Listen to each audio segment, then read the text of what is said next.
Bye bye, Bibi. We'll not miss you so. Bye bye, Bibi.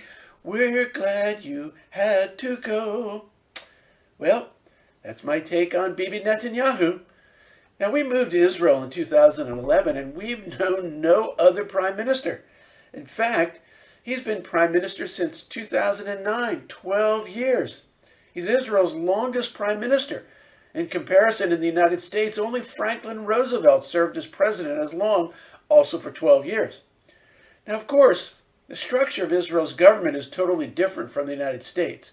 Israel is a parliamentary system, so the prime minister is the person who normally represents the parliament's largest party and forms the government.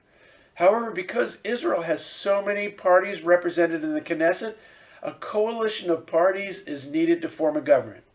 While Bibi Likud's party was by far the largest after the recent March elections, he was unable to persuade enough other parties to join him. And that, sadly, is the likely legacy Bibi leaves behind. 5 other party leaders previously served in one of Bibi's governments. All of them refused to sit with him again. That says it all. These 5 parties make up the bulk of the anti-Bibi coalition and account for 45 of the needed 61 seats to form a government. So what happened, and what likely will happen? We remember the adage, power corrupts and absolute power corrupts absolutely. Bibi is a classic case of someone in power too long. Not only is the only sitting prime minister of Israel ever to be criminally indicted, but he's done everything to quash the indictments, undermine the courts, disparage law enforcement, attack the press, and manipulate fellow politicians. The remarkable coalition forming to replace Bibi is unified on only one issue. That's moving Bibi out of power. The new government, if actually formed, will comprise the most parties in Israel's history, and one in which the parties represent diametrically opposing interests.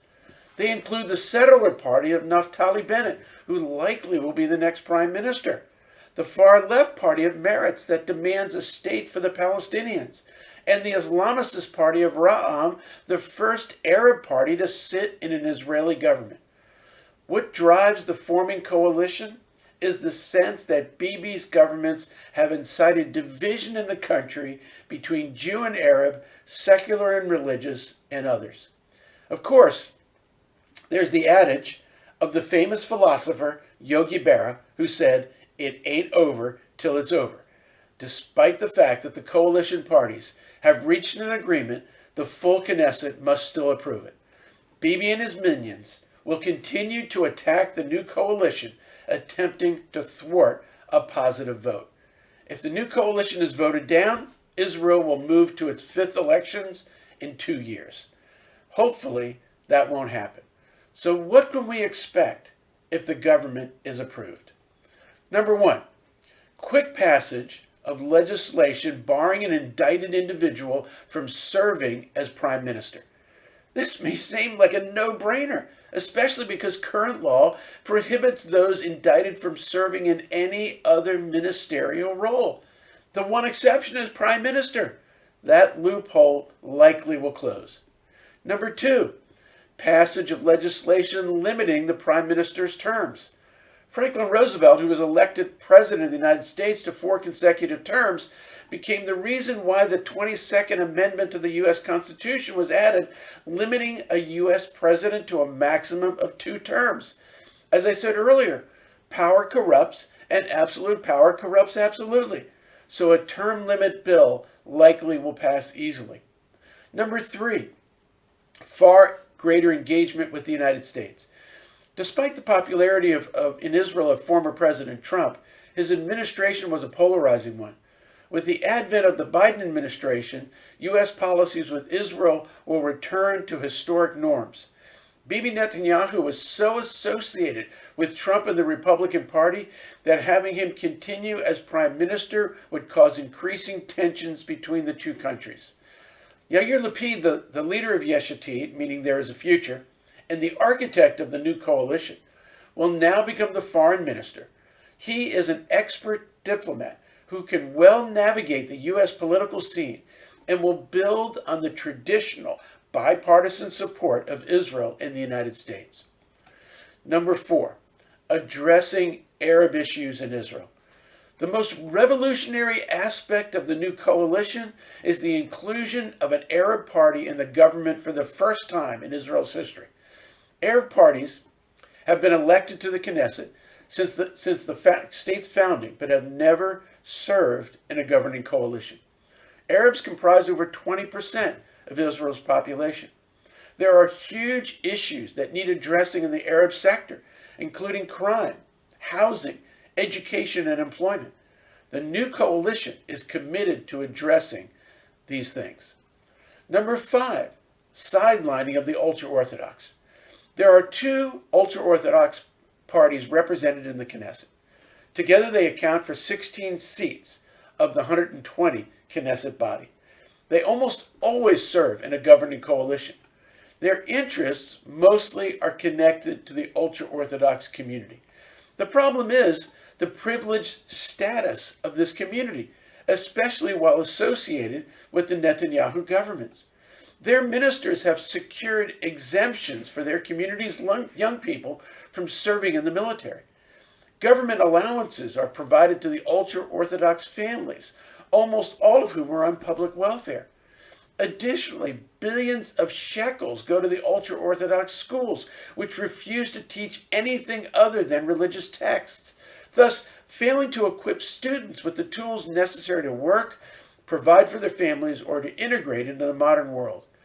While the new coalition might ultimately include one or both parties, the ultra-Orthodox stranglehold over the budget and religious affairs will be weakened. Number 6, focus on health, education, and the economy. Like most of the rest of the world, Israel's economy was racked by COVID.